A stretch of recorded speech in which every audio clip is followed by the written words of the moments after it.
A graça e a paz do Senhor Jesus. O Senhor abençoe a cada um.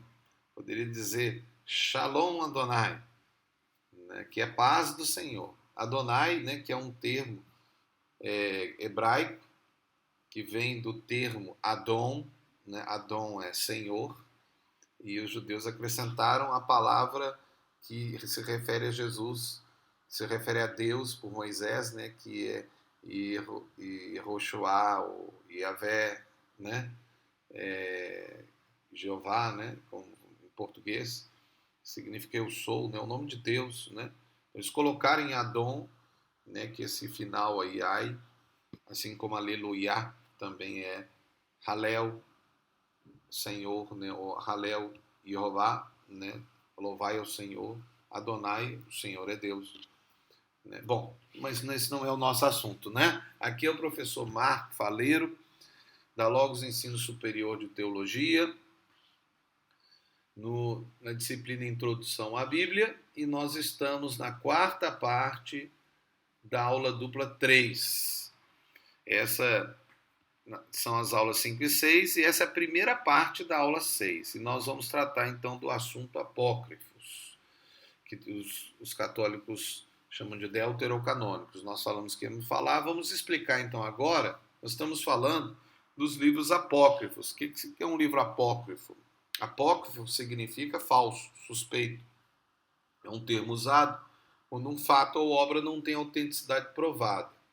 Esse é o caso dos livros que a Igreja Católica Apostólica Romana acrescentou ao Antigo Testamento, ou ao Tanar, né, dos judeus, que é o Antigo Testamento, mesma coisa, não tem diferença nenhuma. Tá?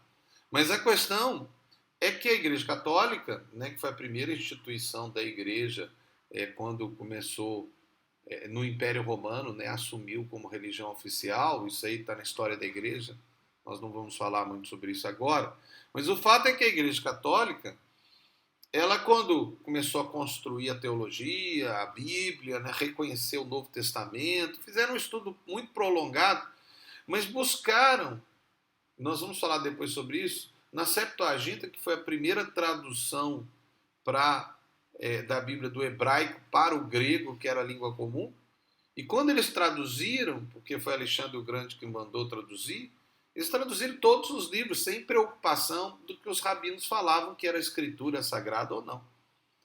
E aí a Septuaginta acabou unindo a Tanar, que era o livro sagrado reconhecido pelos judeus, e olha que os judeus gastaram muitos anos discutindo, né? Foi de Esdras ali até Jesus, um pouquinho no tempo de Jesus, né? É que eles chegaram à conclusão, esses daqui, esses 24 livros, que são os 39 nossos, né? São as escrituras sagradas. Jesus chegou e falou, as escrituras sagradas, veja, Jesus é Deus, ele não erra. Então, se Jesus falou que a Tanar, que os rabinos durante anos discutiram, era a palavra de Deus, era as escrituras, não tem mais que discutir. Jesus é a palavra final. Mas a igreja ainda entrou numa discussão, né, e falou, mas tem mais alguns livros que os judeus não reconheceram. Mas Jesus, que é Deus, reconheceu o Velho Testamento, que os rabinos reconheceram, e falou, esses, então não tem acréscimo. Mas a Igreja Católica ficou na dúvida e colocou esses 8 livros, né, que é o Tobias, Judite, Sabedoria, Eclesiástico, que é o Sirac, não é Eclesiastes, é Eclesiástico, o Baruque, que inclusive Baruque foi um amauense de Jeremias, né? E ele escrevia os livros, porque Jeremias era analfabeto, não sabia escrever, a maioria, né, no Antigo Testamento não sabia escrever, não era comum, não tinha escola, não era todo mundo que aprendia a ler e escrever, né? Aí tem primeiro e segunda Macabeus, que era na verdade Macabeus, um livro de história, né, do período interbíblico, as adições de capítulos, né, em Daniel e as adições de Esther. Eles são chamados pelos católicos de deuterocanônicos, mas os judeus e a Igreja Reformada não aceitou. E a Igreja Reformada chamou de apócrifos, né? Os judeus consideram que são bons livros. Macabeus é um livro de história muito bom.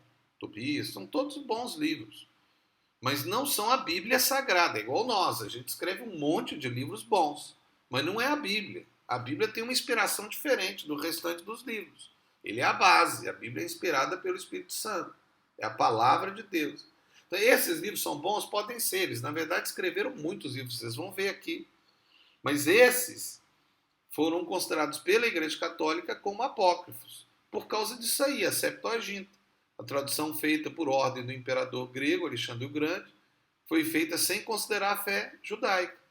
Ele uniu os livros da Sagrada Escritura com outros livros. Por isso os católicos consideraram a Septuaginta como a base da Bíblia, que foi a primeira tradução do hebraico para o grego. Mas deviam ser os escritos por Jesus, quer dizer, considerados por Jesus. Agora, como é que foi feita a Septuaginta? Essa grande tradução da Bíblia Sagrada. Na verdade, a Septuaginta é até uma tradição, né? E uma história que não está confirmada, mas falam que foram 70, na verdade 72 escribas, grandes conhecedores da Bíblia, que quando foi traduzir, porque a Bíblia só tinha em hebraico e também outros livros só tinha em hebraico, então Alexandre o Grande, que fez a maior biblioteca do Reino Antigo, né? E ele fundou uma cidade que chamou Alexandria, ali no Egito. E aí, quando ele tinha sua biblioteca, ele mandou vir livros de todos os povos dominados e do mundo inteiro. E aí falaram, olha, tem entre os judeus um livro maravilhoso, então traz e traduz. E pega quem consegue traduzir. Pegaram eles, colocaram eles conforme a tradição, né? 72 em celas fechadas e falaram, enquanto vocês não terminarem, vocês não saem daí. A tradição diz que eles terminaram juntos e quando pegaram a tradução de todos eles era igual. Aí seria como se Deus estivesse falando assim, eu estou autorizando traduzir as escrituras sagradas. O que Deus está falando com a tradução, quando Deus autoriza, né? De qualquer maneira, mesmo seja com a tradição ou não, houve a tradição. E foi aceita por Jesus e pelos apóstolos. Eles usaram essa tradição, né? Que inclusive para alguns é o texto Receptus. Mas quer dizer, o texto Receptus não, desculpa, é a Septuaginta. De qualquer maneira, o texto Receptus depois nós vamos falar, que é o Novo Testamento. Mas o fato é que eles usaram. Então significa que Deus está falando para o mundo. Pode ler a Bíblia é para vocês também, não é só para os judeus em hebraico, né? Mas os católicos pegaram e utilizaram os livros também traduzidos, que não eram a Tanar, mas eles então acrescentaram. Os judeus fizeram muitos livros, assim como nós, a igreja. Isso não significa que são livros ruins, como os acrescentados na Igreja Católica, são só livros. E podem ser bons e até verdadeiros, mas não são reconhecidos como sagrados, nem pelos judeus, nem pela Igreja Reformada, ou por nós. Nós temos 24 livros religiosos que os judeus tinham, e tem algum tipo de informação religiosa que apoia as escrituras sagradas ou discute sobre os temas, né? Nós temos outros livros, está aí o nome de vários livros, se você quiser pode parar aí o vídeo para ver, eu não vou ler tudo, são muitos livros. Todos esses livros podem ser livros bons, podem ser usados para perceber o que a Bíblia diz, né? Você vê aí um livro de Adão e Eva, a gente nem sabe se pode ter sido dele, né? Mas outros livros aí, como o livro de Enoque, né, que é muito conhecido, inclusive uma parte de Enoque foi usada pelo irmão de Jesus, né, que é Judas, no seu livro, no Novo Testamento, ele fala da profecia de Enoque. O livro de Enoque é interessante, mas ele não é Bíblia. Eu sei que o livro de Enoque é uma discussão bem grande, né, fala aí dos Nefilins, os gigantes, tem até toda aquela doutrina dos Nefilins. Pode ser verdade, professor? Pode, mas não é Bíblia. Você não pode afirmar que é. Você pode até criar uma tese, buscar na Bíblia um fundamento, que a Bíblia não fala sobre isso, né? Mas não é Bíblia. O livro de Enoque não é Bíblia, assim como nenhum desses, como Macabeus, né? Como esses outros livros que estão aí. Essa realidade é igual à nossa. Temos muitos livros que não são a Bíblia, mas nenhum deles tem a autoridade da Bíblia. Pode ser livros bons, mas não podem ser aceitos como inspirados. É o caso, por exemplo, dos Mormons, que arranjou um livro, ou o Islã, né, que utilizou um livro apócrifo do Novo Testamento, que o Novo Testamento também tem livros apócrifos. Nós vamos falar isso depois. né? Que é o Evangelho de Judas. E aí, então, trouxe aquela confusão no islamismo, né? Que é uma proposta de evangelho errada, né? Com um Jesus que não morre na cruz, mas é elevado ao céu, e um Judas que muda sua cara igualzinha de Jesus e é crucificado. Então, quem foi para a cruz foi Judas. Isso é o Evangelho de Judas, que é um livro apócrifo do Novo Testamento, que diz, e foi adotado pelo Islã. E olha a confusão que deu.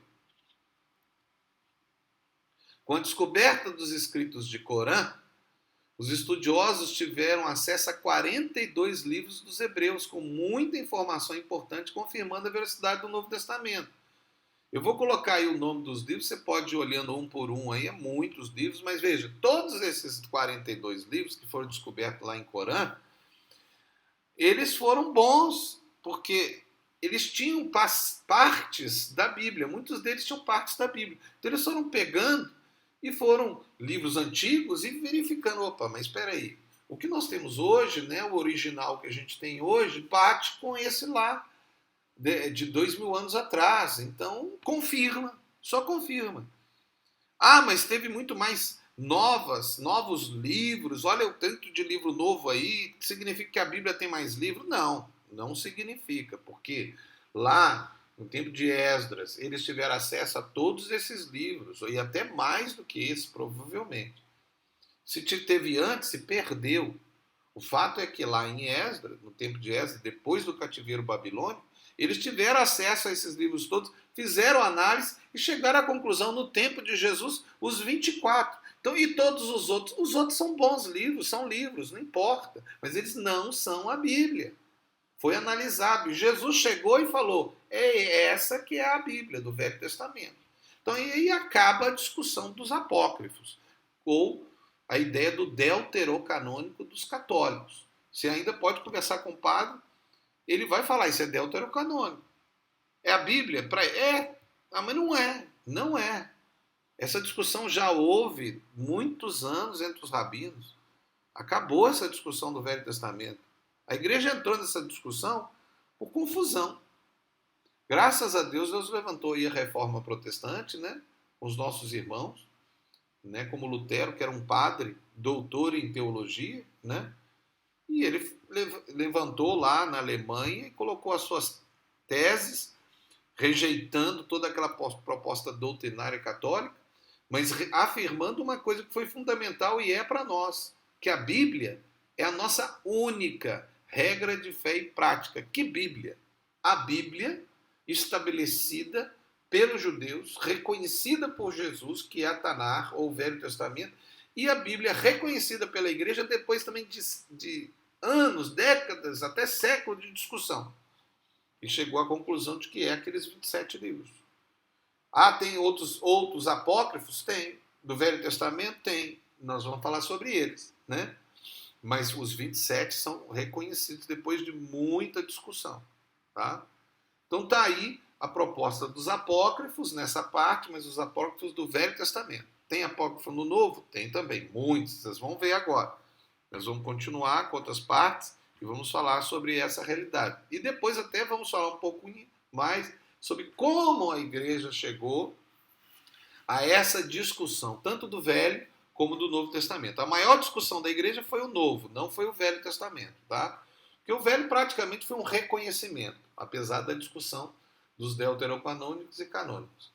O Novo não, o Novo foi uma discussão muito mais ampla, né, porque eles estavam lá, né, próximos dos tempos dos apóstolos, e eles criaram critérios para se reconhecer o Novo Testamento.